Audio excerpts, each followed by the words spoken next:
Good evening. Today I want to share with you a fundamental truth about life, a truth that you already know, but I want to share it with you in a way so you would actually know it, and so you could use it in your lives. Now, I want to start it off with the exact opposite that I want to talk about. I want to start it off with a story about avoidance. Growing up, everyone in my family did some kind of sport, whether it was badminton, beach volleyball, tennis, everyone did. And then there was me. Whenever someone tried to get me into sports, this was my reaction.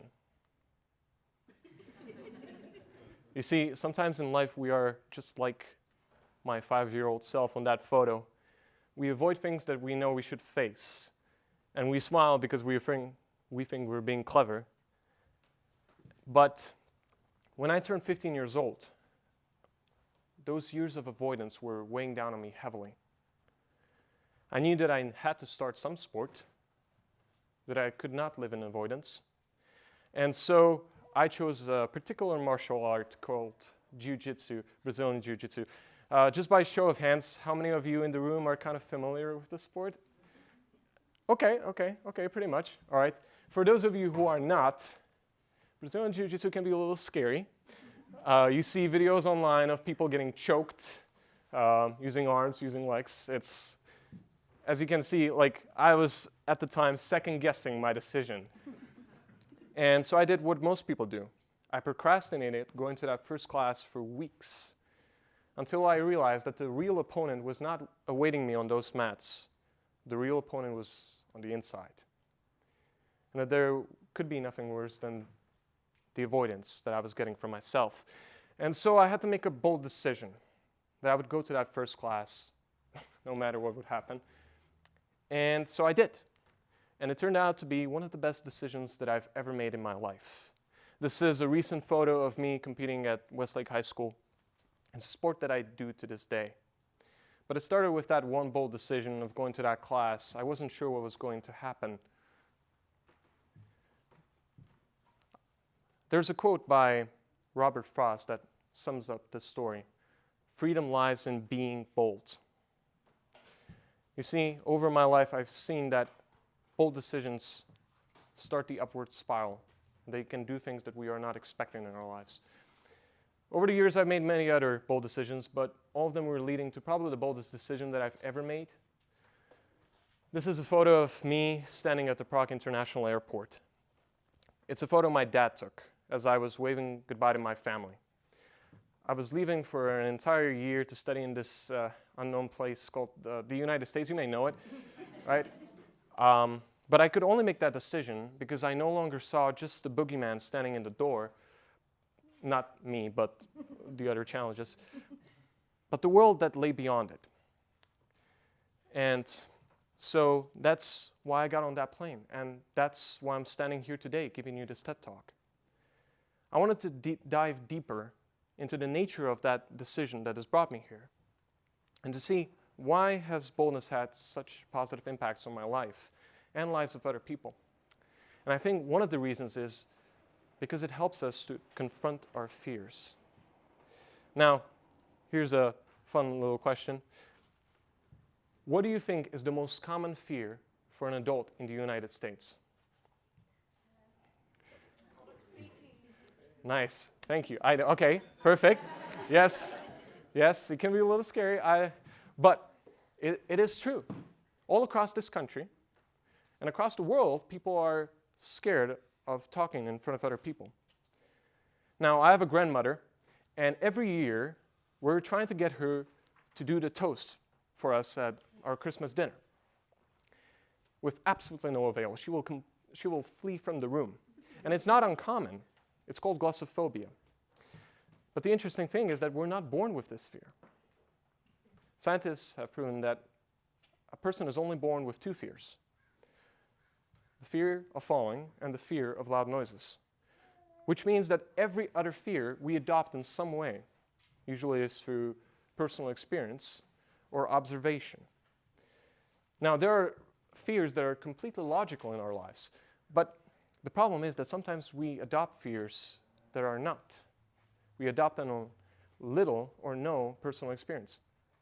So let's imagine that I was the first speaker of the night, and I completely messed up my speech, right? And you wouldn't get to see the 5 other amazing speakers do their job well.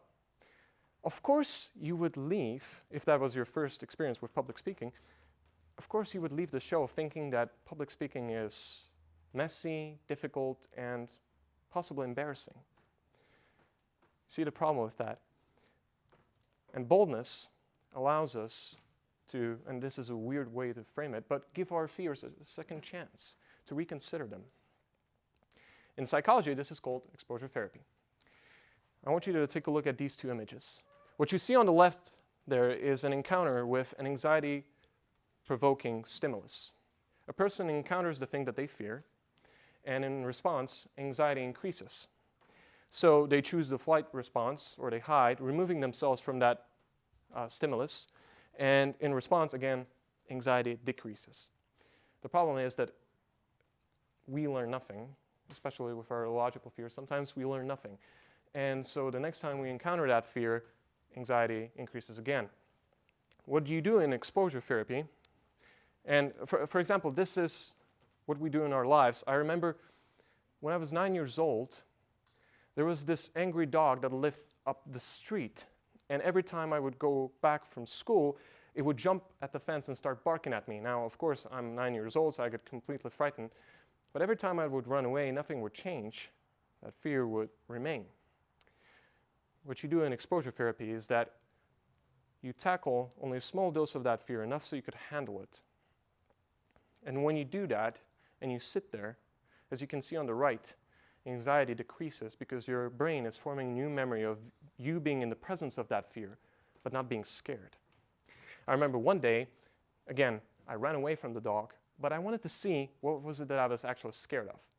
So I approached the fence, it was barking at me, and I locked eyes with it, and I stared at it for a few seconds, right? And what happened was that my anxiety decreased. So you see, this is how we can tackle our fears in our lives. Now, in this TED Talk, I'm not here to sell you the commercialized version of boldness that you sometimes see on social media. That is based on the truth that boldness is a virtue that we should pursue. But sometimes what you see on social media is also not true. It's the claim that boldness has to be this big and dramatic, like climbing without a rope or running ultramarathons, as if that was the only definition of boldness. Sometimes I feel like those social media influencers would have me hop over the fence and start petting the dog. That probably wouldn't go so well for me. Now, I want to tell you that boldness is actually a choice. It's a tool that we can use in our lives, and also it's a necessary attribute. And if we lack it, not only that we will not get rid of some of those fears, but we will pay for it down the road.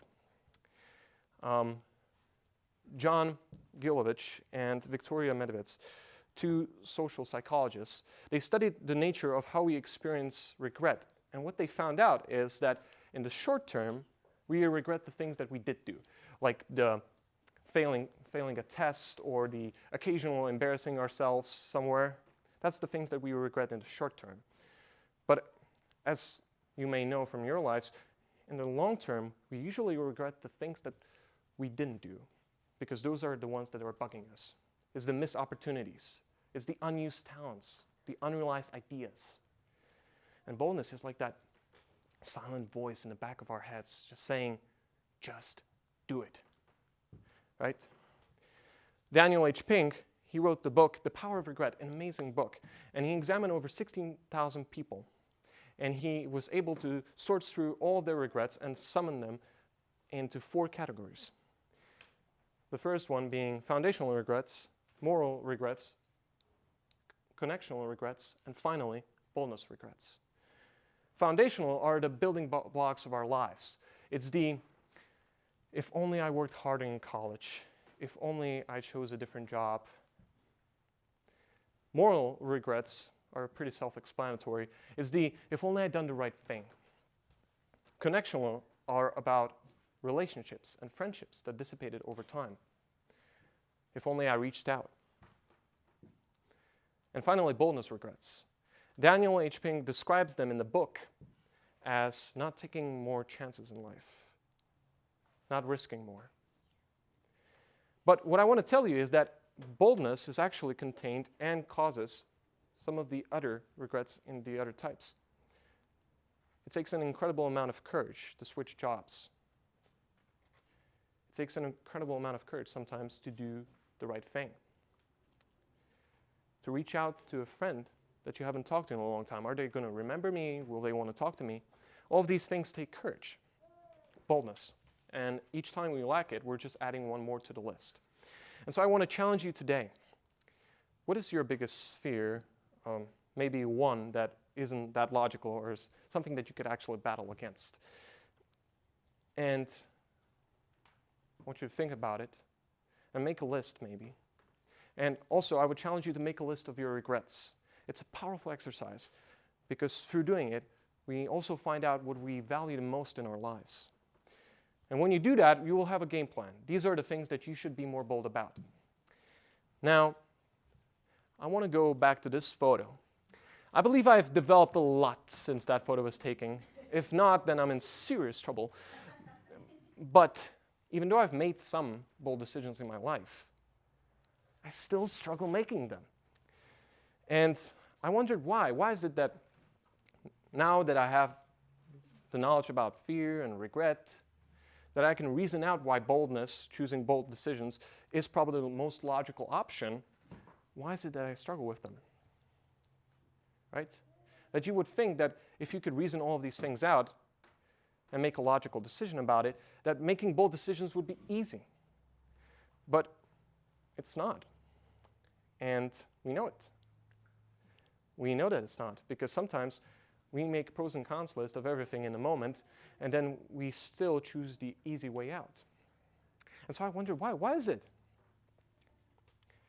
Why is it that from the bottom of our souls, we know that something is good for us, and yet we choose to avoid it?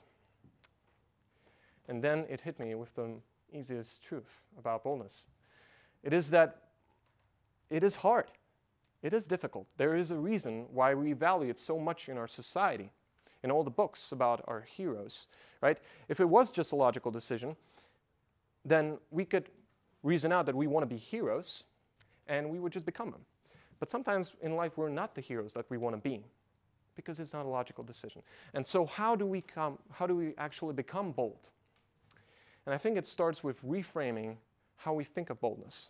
I think sometimes we think of boldness as this innate characteristic trait that a person is born with, like IQ, introversion, or neuroticism, that you're just born with it. But that's not how boldness works. I'm sure you know from your own lives that you can have a bold streak, be really bold at one point in your life, and then completely lose it. That's not what usually happens with characteristics like IQ or introversion. And so I want to challenge us to think of boldness more as a skill. And if we do that, it changes completely the way that we approach it. Skills are something you can develop. Skills are something you can practice. Habits, also a good way to think about it. Habits you can develop and practice. And I'm sure that there's a way how you can practice boldness every day. Now, boldness may mean something different to each one of you. It may mean removing yourself from social media, not seeking a validation from other people. Or it may mean reaching out to that friend that you haven't talked to in a long time. It means something different to each one of us, but there's a way how you can practice it. I want to share with you one more story. While I didn't do a lot of sports growing up, I always loved music. I played guitar and piano since a very early age. And I liked singing, but I was always afraid of singing, because even though my parents told me that I have a beautiful voice, and that makes it true, right? Right, exactly. No, I was convinced that for the rest of my life, I would only sing in the shower, and then no one would hear my voice ever, right? But then I began to play a lot more in my dad's band. My dad has a rock band, and I found out that I have a passion for singing, and that either I will have to hide my voice my entire life, or I would have to face my fears. And you know how difficult that may be, right? When you're at a karaoke party and someone sticks a microphone in front of your face, that's even worse than public speaking, right? If there's one thing that is worse, I don't know why it's on that list, but That's worse than public speaking.